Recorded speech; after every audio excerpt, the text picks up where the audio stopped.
Her stepfather grabbed her by the hair and shoved her to the ground. Emily Grace was only 22. Her beauty felt more like a curse than a blessing. Jack Turner, her mother's second husband, was a man rotten to the bone. He had lost everything to liquor and gambling. By noon that day, debt collectors were already waiting outside the shack. Jack dragged Emily out into the burning daylight. His eyes were red with rage and humiliation. "Serve them," he barked. Emily froze in terror.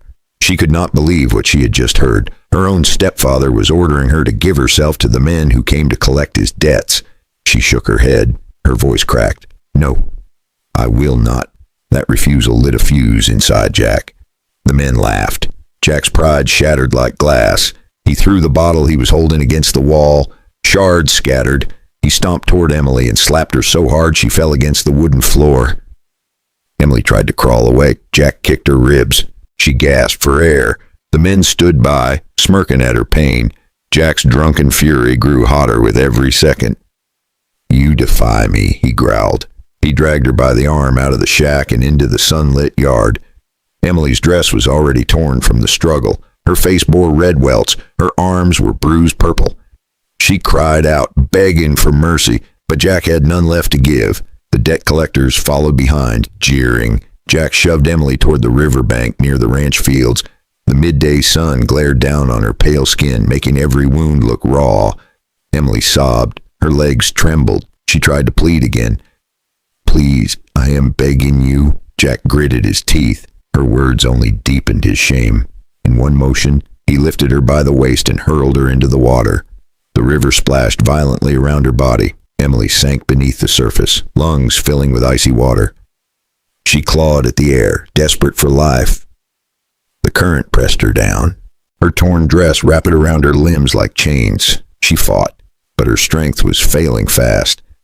The voices of the men faded into muffled echoes above the water. Her heart pounded. Her vision blurred. Was this the end? Was she doomed to die as nothing more than her stepfather's victim? Just as the darkness closed in, a shadow appeared on the riverbank. A horse snorted. Boots hit the ground. A man was rushing toward the water. He did not hesitate. He plunged into the river and grabbed her arm. Emily's body was limp, but her eyes still flickered with the will to live. The man pulled her to the shore, laying her down gently on the grass. Her chest heaved as she coughed up water. Her skin was covered in bruises and cuts, and her lips trembled as if she wanted to speak but had no words left. The man looked down at her in shock. This was Thomas Carter, a rancher in his late 50s. His eyes widened as he saw the full horror etched across Emily's fragile frame. What kind of monster would do this to his own daughter? And what kind of fate awaited her now that her stepfather and his creditors still prowled nearby? Would Thomas be able to protect her from the storm that was only just beginning? Emily coughed and gasped as Thomas lifted her into his arms. Her body was trembling from the cold water. Her torn dress clung to her skin. He did not waste a second. He placed her on his horse and rode fast toward his ranch. The old wooden house came into view. Thomas carried her inside and laid her gently on a bed near the fireplace. He wrapped her in a thick blanket but saw her shiver. She was burning with fever. Her lips quivered as if she wanted to speak, but no sound came. Thomas shook his head with worry. He reached for a shirt from his chest. It was one of his old work shirts, faded but clean. He handed it to her. "You need this more than I do." Emily hesitated but slipped into the shirt. It was far too big. The sleeves covered her hands, but for the first time in years she felt a small trace of safety.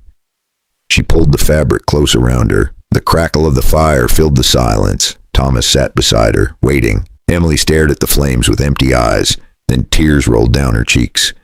She began to whisper. It was not the first time. Her voice shook, but she kept going. "For years he beat me. For years I prayed he would stop." Thomas clenched his fist, but stayed quiet. Emily wiped her face with the sleeve of his shirt. "And today, he wanted me to serve his debt collectors." She stopped and looked at Thomas with shame. "I said no. I fought back. That is when he beat me harder than ever.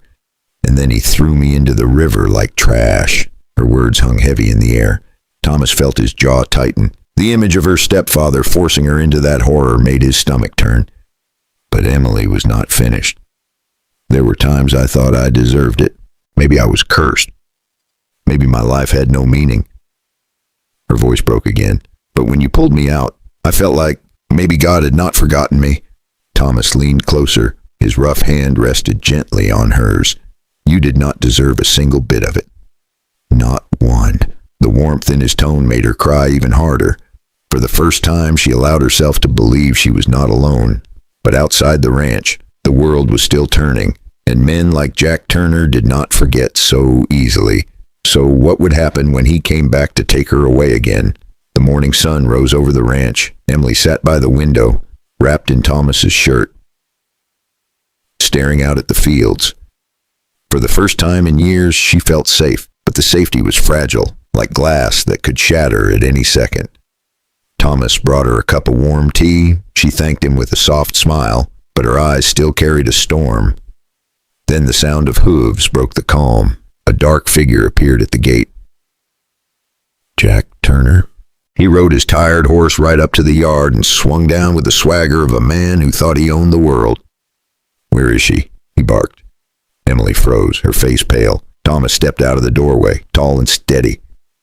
She's not yours anymore, Jack laughed. A hollow laugh that stank of whiskey even from a distance. You think you can keep her from me? She is mine. She always will be. Emily shook her head from inside the house. No, not anymore. Her voice trembled, but there was strength in it too. Thomas crossed his arms. You best ride on before I lose my patience. For a moment, Jack looked like he might charge, but even in his drunken state, he knew Thomas was not a man to be trifled with. He spat on the dirt, cursed under his breath, and climbed back on his horse. As he rode away, Thomas turned to Emily. This is not over. He will come again. And worse, he will bring others. Emily's hands gripped the sleeves of the shirt tighter. What can we do? Thomas thought for a long moment. Then he said, There is one man who can help. Sheriff Hawkins.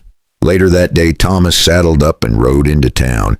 The sheriff was an older man with a sharp gaze, a man who had seen the worst of the frontier and still carried himself with honor.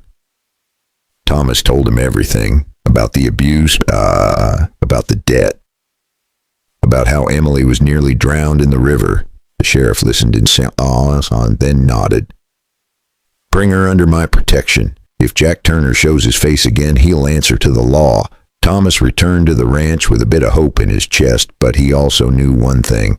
Men like Jack did not give up easy. They always came back, and when they did, there would be a reckoning. Before we step into that storm, let me pause just a moment. If you have been drawn into Emily's struggle and Thomas's courage, now is the time to subscribe so you do not miss the next part of their fight, because what comes next will test them both in ways they never imagined. Night was falling over the ranch. Emily sat near the fire, her hands wrapped tight around a cup of tea. Thomas paced the floor, restless. He knew Jack Turner would not give up. He had seen the look in that man's eyes, the look of a gambler who had lost everything and wanted revenge. Suddenly, the sound of hooves shattered the silence. Dogs barked outside. Emily's cup slipped from her hands and clattered on the floor. Thomas grabbed his rifle and stepped onto the porch. Torches lit up the night. A dozen men stood in the yard. At the front was Jack Turner with his crooked smile. Beside him was the debt collector, a tall man with a scar across his cheek. Behind them were armed thugs ready for trouble. Jack pointed toward the house. Bring her out, now! Thomas planted his boots firmly in the dirt. You are not taking her. The scar-faced man sneered. Old man, you cannot fight us all. With that, the gang rushed forward. Thomas fired a shot into the air. The blast echoed through the valley. For a second they hesitated, but then the crowd surged. Thomas swung his rifle like a club, knocking one man down. Another charged at him with a knife. They clashed hard, fists and boots in the dirt. Emily screamed from the doorway. Two men grabbed her by the arms and tried to drag her away.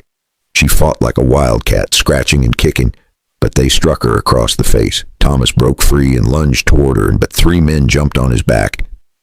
He struggled, throwing punches, but the weight was too much. They slammed him to the ground. Blood streamed from his brow.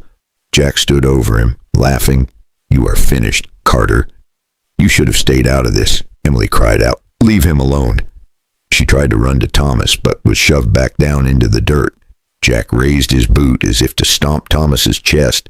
The scar-faced collector pulled Emily's hair back, snarling in her face. Everything seemed lost. And then, from the distance, came the thunder of more hooves. Voices shouted through the night. "Sheriff Hawkins, put down your weapons!" Lanterns swung as a group of riders surrounded the yard. The sheriff sat tall in his saddle, revolver steady in his hand. His deputies fanned out, rifles pointed at Jack's gang. For the first time that night, Jack's grin faded. The tables had turned. But would the sheriff arrive in time to save Emily and Thomas from the final blow? The yard froze in silence. Sheriff Hawkins sat tall on his horse, revolver steady, his voice sharp. "Drop your weapons, now." The gang hesitated. One of the deputies fired a warning shot into the air. That was enough. Knives clattered to the ground, guns were tossed aside. The men backed away, hands raised. Jack Turner's face twisted with rage and fear. For years he had ruled Emily with terror. Now he was powerless, cornered by the law and exposed for what he was. The sheriff nodded to his men. "Take them in." Within minutes, Jack and the debt collector were bound in ropes, shoved onto their horses, and led away toward town. The torches faded into the distance. All that remained was the quiet crackle of the fire and the heavy breathing of Thomas and Emily. Thomas struggled to his feet, wiping the blood from his brow. Emily ran to him, throwing her arms around his chest. For the first time, she felt safe not only in body but in spirit.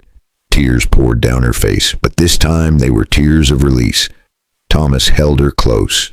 "It is over now. He will never hurt you again." She buried her face against him. In that moment, the years of pain began to lose their hold. The sheriff tipped his hat. "You two have been through enough. Rest easy. Justice will do the rest." Then he rode off into the night, leaving the ranch in peace once more. The dawn broke soft and golden the next morning. Emily stood on the porch, still in Thomas's old shirt, looking out across the wide fields. The horizon stretched far and free, like a promise of new life. Thomas stepped beside her, his weathered hand brushing hers. Their eyes met, not as rescuer and victim, but as two souls finding hope in the ashes of suffering. What lesson do we carry from their story? That even in the darkest valley, a hand can reach down to pull us back into the light. That no matter how broken the past, there can still be a future filled with strength and love. So let me ask you, what would you do if you saw someone like Emily, broken but still fighting to live? Would you walk away? Or would you be the one to pull him from the river? If this story moved you, give this video a like, and make sure to subscribe so you do not miss the next journey we share together. Because in the Wild West and in life itself, the battles never end, but neither does hope.